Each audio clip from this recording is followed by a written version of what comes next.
శ్రీమాత్రే నమః. శ్రీ లలితా సహస్రనామంలోని 749వ నామము మృత్యుదారు కుటారిక.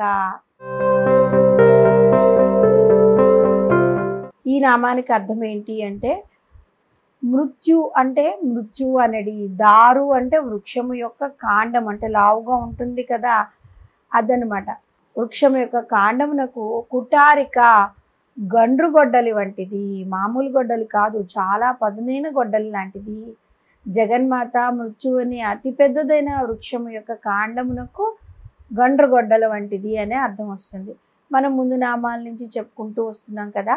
బహుధా వసుధా వృష్టి అనే నామం దగ్గర నుంచి మృత్యుదారు కుటారిక అనే నామం వరకు ఈ మొత్తం 8 నామాలు చాలా అతి ముఖ్యమైన మహిమాన్వితమైన నామాలన్నమాట. అన్నిత్యం శ్రద్ధాభక్తులతో పఠించే వారికి ఈ నామాలు జగన్మాత యొక్క అపారమైన కరుణను ప్రసరింపజేస్తాయి. మనం ఇప్పటికీ తెలుసుకున్నాం కదా, ప్రతిరోజు లలితా సహస్రనామాలను ఏమైనా ఇబ్బందుల వలన చదవలేకపోయినా కనీసం ఈ 8 నామాలైనా సరే మనం స్మరించుకుంటే చాలా మంచి కలుగుతుంది అనమాట, మంచి ఫలితాలు కలుగుతాయి. అలాగని వీలున్నా కూడా బద్దగించి ఈ 8 నామాలు చదివితే సరిపోతుంది కదా, అలా చేస్తే కుదరదు. మనము ఖాళీగా ఉన్నామా లేదా ఆ తల్లికి తెలియకుండా ఉంటుందా? మనకి ఖాళీ అయి ఉండి కూడా బద్దకించి 8 నామాలు చదవడం కాదు. ఒకవేళ ఎలాంటి పరిస్థితుల్లో కంగారులో ఉంటే లలితా సహస్రనామం మొత్తం చదవలేకపోతే అప్పుడు ఈ 8 నామాలు చదువుకుంటే మంచి జరుగుతుంది. ఈ 8 నామాలు ఏ విధంగా చదవాలి?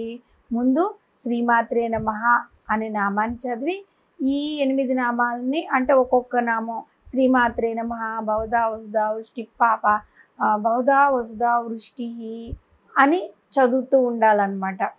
ఈ విధంగా 8 నామాలు, అంటే శ్రీమాత్రే నమః అనడం ఒక నామం చదవడం, శ్రీమాత్రే నమః అనడం ఒక నామం చదవడం, ఆ విధంగా చేస్తూ ఉన్నప్పుడు ఎలాంటి ఫలితం కలుగుతుంది అంటే, మనము మన జాతకాన్ని ఇంకొకరిని చూపించి నా జాతకం ఎలా ఉందో చెప్పండి అని అడగాల్సిన పని రాదు, అలాంటి అవసరమే రాదు. జీవితంలో అన్నీ బాగున్నప్పుడు ఇంకొకరి దగ్గరికి జాతకం చూపించుకోవాల్సిన అవసరం ఏముంటుంది? ఉండదు కదా. కాబట్టి ఈ నామాలు ఈ విధంగా చదివితే మన జాతకంలో అన్నీ మనకి మంచి జరుగుతాయి, అన్నీ మంచిగా సమకూరుతాయి. మృత్యువు అనే వృక్షకాండాన్ని తగ్గొట్టడంలో గొండ్రగొడ్డలు వంటిది అమ్మవారు అని చెప్పుకున్నాం. శ్రీ విద్యా స్వరూపములైన పంచదశి మహామంత్రము, గాయత్రి మంత్రము అనునిత్యం స్మరించే వారిని మృత్యువు పీడించదన్నమాట. ఎవరైతే అమ్మవారిని పూజిస్తూ ఉంటారో పరిపూర్ణమైన జ్ఞానం కలిగి ఆ జ్ఞాన సాధన ద్వారా సాధకులు ఆ తల్లి సాయుధ్యాన్ని పొందగలుగుతూ ఉంటారు. ఎప్పుడైతే వారు ఆ తల్లి యొక్క పాద సన్నిధికి చేరగలుగుతారో వారికి ఇంకా పునర్జన్మ అంటూ ఉండదు కదా.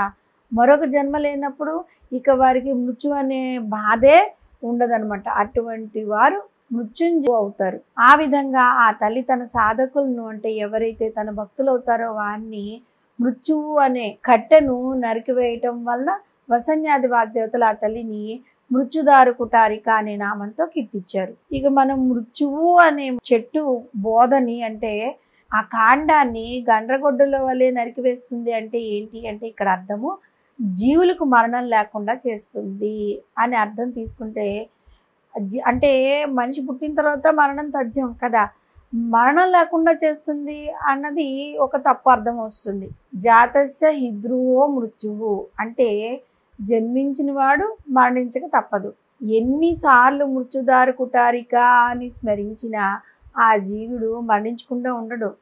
ఇక్కడ మృత్యు అనే పదాన్ని మృత్యుభీతి లేదంటే మృత్యు భయము అనే అర్థంలో గ్రహించాలన్నమాట. నిజానికి మృత్యు కంటే మృత్యు భయమే మహాభయంకరమైనది అనమాట.